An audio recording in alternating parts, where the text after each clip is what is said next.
New Realities. I'm Alan Steinfeld, and I'm very happy to be here at Tibet House in New York with the authors of this new book, Love Your Enemies. I have with me Sharon Salzberg, who is the founder of Insight Meditation Society and has written many books, including this. And of course, Robert Thurman, who is the founder of Tibet House. He's a teacher, professor at Columbia on Asian Tibetan studies, and together they've written this treatise on the self, because in a sense, everything is a projection of ourselves out there. Did you have to, writing this book, Love Your Enemies, was it just something you already knew? Did you have to really do the work yourself to get there? You know that story about Gandhi where the woman says, tell my child to stop eating candy. Gandhi says, come back in a week. And the woman comes back in a week, and Gandhi says, stop eating candy. The woman said, why'd you have to wait? And Gandhi said, because I had to stop eating candy. Is it like that? Was this your lesson? Go ahead, Sharon. I think it's always like that, actually. Yeah. But it's not a lesson that I began when we started teaching this or working on the book.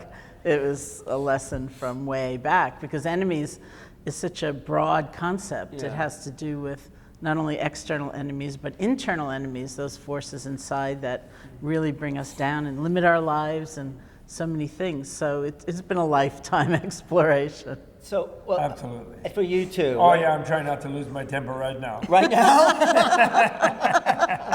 Excuse me. I'm working on it. You are, right? I'll Because make we're sure I also don't say anything. frazzled, we're also busy, like we're out of control. But that's what enemies are close to on the edge. Really? Isn't that what enemies are pushing your buttons and that's right, helping you look well, at the yourself? inner enemy is always pushing the button. Uh-huh. Why is it like this? Why is it like that? Why am I over there? Why am I not at the beach? Like whatever. It can be always like that. So what did you have to do with yourself to really sit down and look at this subject? How did you stretch yourself? Well, I've been doing it a long time because I've been losing my temper a long time. That's what your wife said. Yes, right, sure. And so everyone said. And so what you do is what we wrote in the book. Those are the tools to use, and we are the users. Both of us are Leos, actually. She looks very mild-mannered, but she's a Leo, too. What are the tools, then? I mean, you have the four enemies. Right. You have the, go ahead. Outer, inner, secret, and super secret. Okay, so what tools do you, so the outer is obvious. That's how we meet the world. Yeah, but you gotta love that one. It's hard to love the outer one. You have to love the outer one, meaning you have to see what it is that would make that one happy. Mm-hmm. So that when you resist them, or you get rid of them, or you evade them, or the things that you normally do with enemies, not to be trampled by them, you do it in a way where you don't hate them and want to just destroy them or something like that. Because then you're caught up with the inner enemy, which is your own anger. Right. And then you're out of control and you make bad actions and bad decisions and you have a bad state of mind. Mm-hmm. So you have to love those outer ones. Jesus was right on the target, and Buddha was on target saying that. Right, and Muhammad, the compassionate and merciful. Yeah, sure, Al-Rahim, yes. Right, so this has been around for forever, and yet we still need a book like that. I mean, we're not getting it as humanity, right? I mean... Well, some people do get it. It's true. A lot of people have gotten it, and a lot of people have not gotten it. That's the thing, I think.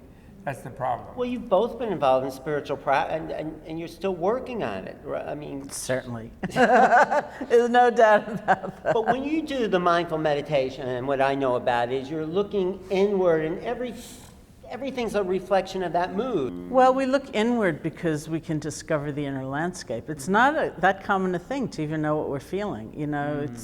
It could be easily the case that you're feeling sort of irritated and you don't know it, and you go over to the computer and you write out that email and you press send, and then 2 hours later you go, whoops. Yeah. I guess I had some hostility going there, and even after all your practice. No, this is hypothetical.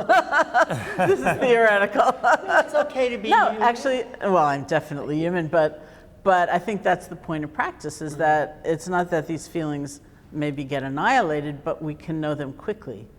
We have much more attunement to what we're feeling, and we hopefully have some wisdom, sometimes hard-earned wisdom, like, oh, that was really bad the last time I did that. Maybe I'll try another way, something like that. Well, that helps. But look at the Dalai Lama. I know you're very close with him.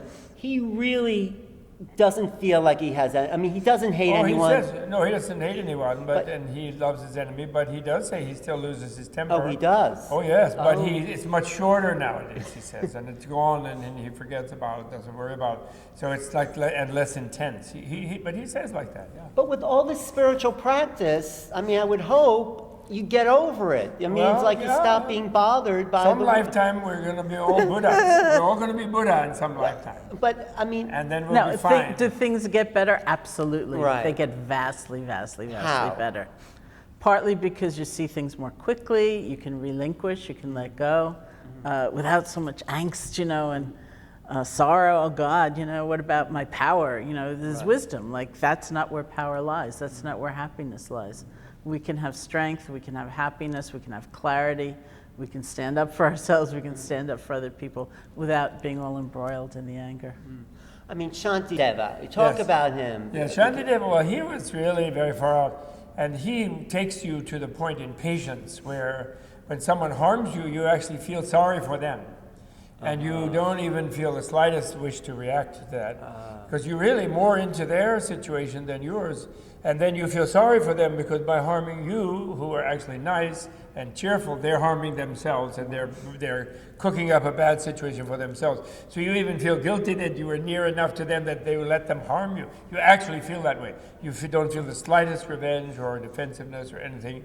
And this is reached, I mean, it sounds frightening to us even, but a person who's really reached that level of enlightenment where you are both people. Yeah. You are the enemy. You are the other person as much as yourself, and there's a lot more of them than yourself, so you're less yourself than you are all the other people. Wow. And even they kill you, you don't mind. And then you get reborn even happier.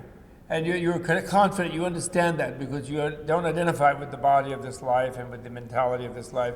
You identify with a deep soul energy that is like luminous and is also one with the other people.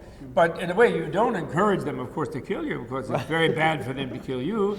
Then they've committed a murder, and it's really horrible. And then you're like they're out of body right around there and seeing them getting worse and worse situations. So you definitely try to avoid having them kill you, even for their sake. Yeah, but there's the story. I mean, yes, I appreciate the story about someone in a concentration camp looking at the Germans killing all those people, and she felt so bad, this woman, for them because they have lost their humanity. They sunk to such low levels that she had so much compassion for the lack of humanity. Absolutely.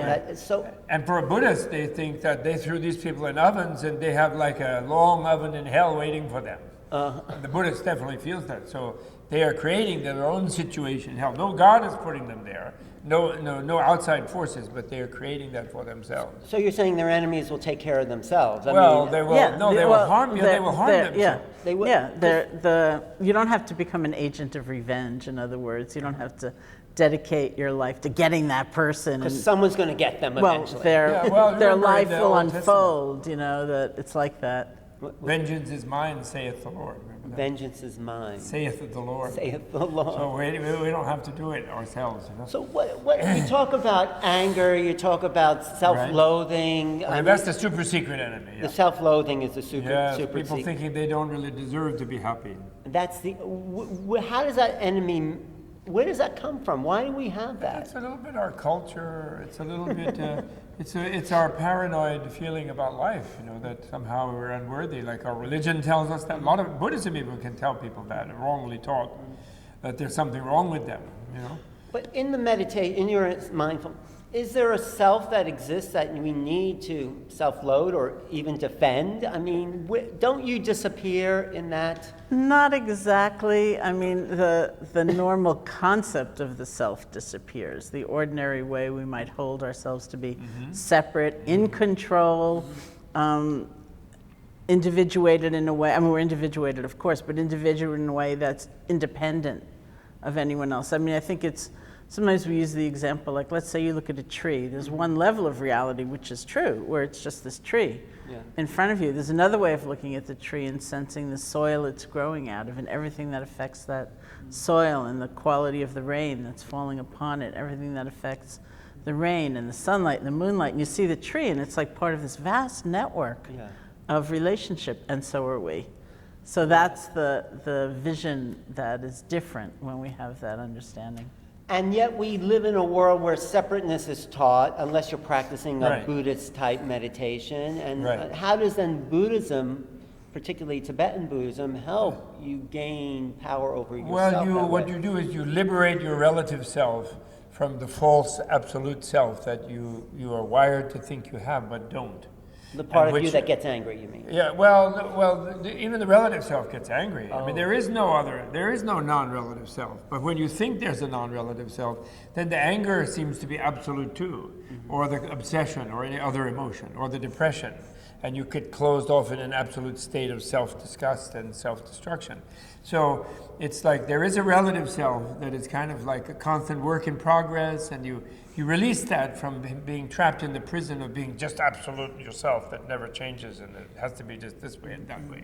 It's a very profound psychology, actually. And then beyond It's that not relative unrealistic. self is you're saying the absolute self that is one with the movement. Well, no, of- that's not absolute. There only is a relative. You know, there's no non-relative thing that relates to the relative. in Tibetan. It's all relative everywhere. Not even in Tibet, but in science, everything is interrelated.